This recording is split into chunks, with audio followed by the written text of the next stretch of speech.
Hello, everybody. We are now joined by NBA legend and champion, three-time All-Star, one of the greatest basketball players ever in the NBA and in college hoops, Mr. Rip Hamilton. Welcome back to Manila, sir. Thanks for having me. Happy to be here. How does it feel to be back after quite a few years? You know what? It's cool. I mean, I was excited to come back. Long flight, 16 hours, but sometimes when you're excited to come to a place, the flight seems so much shorter. So happy to be here. Do you just knock out in the plane, or do you watch movies? What do you do in that 16-hour You know what? flight?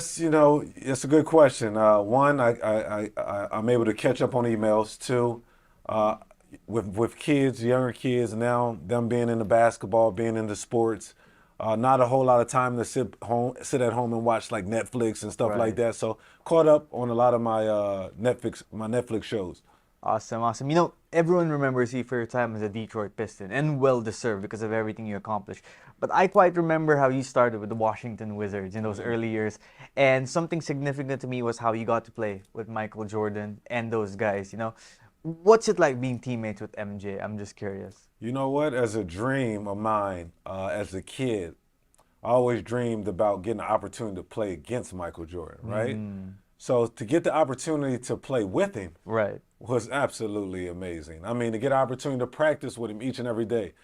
I mean, I couldn't ask for a better story than that, right? So I'm able to, a guy that I idolize my whole life, now I get the opportunity to be in practice with him, asking questions, get tips, get advice.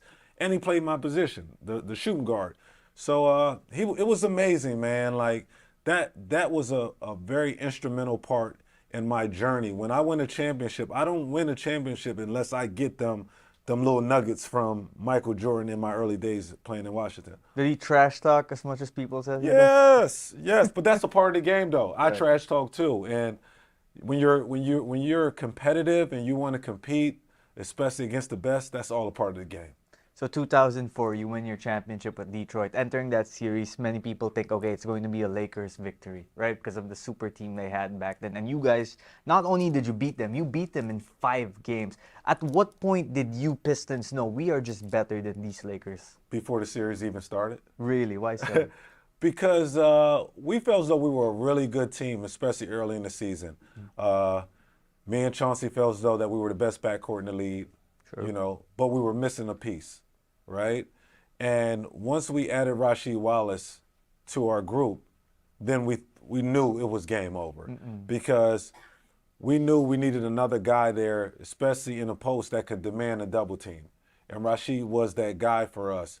So coming into that series, we just felt as though that even though they had a great team, and again, four Hall of Famers on that team, we just felt as though we were the better team. We were locked in.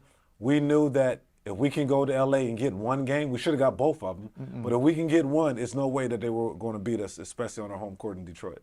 You guys made it far into the playoffs so many other seasons, right? Eastern Conference Finals year after year. What was the one year that you guys didn't make it to the finals where it felt like, a wasted opportunity? Was it 2007 when you ran into that big LeBron James Game 5 game? Oh, man.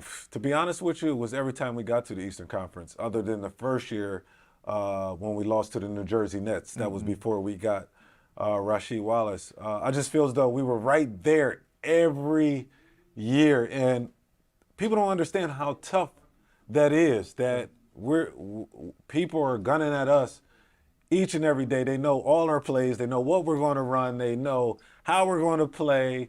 They know our rotations, and we were still there.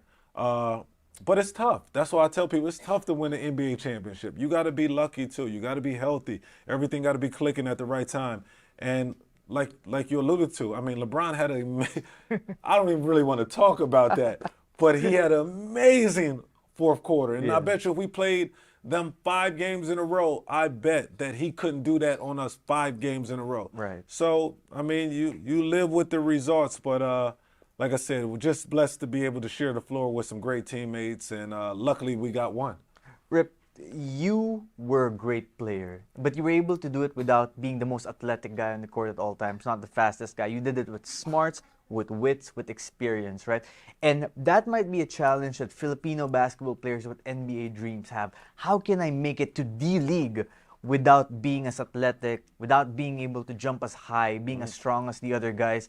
all across, the world. So what would be your advice for a Filipino baller who wants to make it to the NBA carrying that glory of a country behind them? The advice I would give them is basketball is played from the shoulders up. People think that when you play the game, it's about who dunks, who's the most athletic, who's the fastest guy on the floor. No, not at all.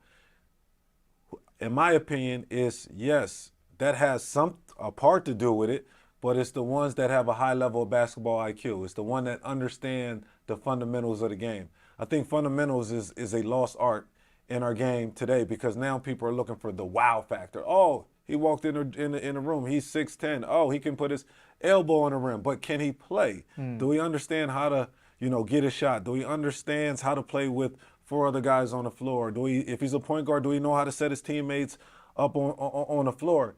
And that's the level of expertise that I think that a kid or a player needs to have to really be great at this game. Because I know a lot of people want to look at all the sexy stuff. It's just like if you go buy a car, a person's going to look at the Ferrari or the Lamborghini first. They're not going to look at the Cadillac. They don't understand how many miles the Cadillac you can drive on. So I just feel as though that if they understand that the game is played from the shoulders up, good things can happen for your basketball career. Last question. Who is the toughest guy you ever had to guard in the NBA? Like, really gave you nightmares? Oh, my goodness. Nightmares, bro. I would have to go with Kobe Bryant, right? I mean, Kobe was a monster. Kobe was, like when you got to Los Angeles the night before the game, you told yourself, all right, you know what? I'm going to go out and have an early bite to eat, Yeah. and I'm going to come back in my room and watch tape and get focused for the game. Right. You didn't do any extracurricular activities at all, especially going against Kobe Bryant, because you knew that he wasn't going to take any playoffs. And that was the thing that, in my opinion, separated him from everybody else. He did not take any plays off. He was on attack mode every possession down the floor. Thank you so much for your time, Mr. Hamilton. Yes, sir. Appreciate it. Absolutely. Thank you.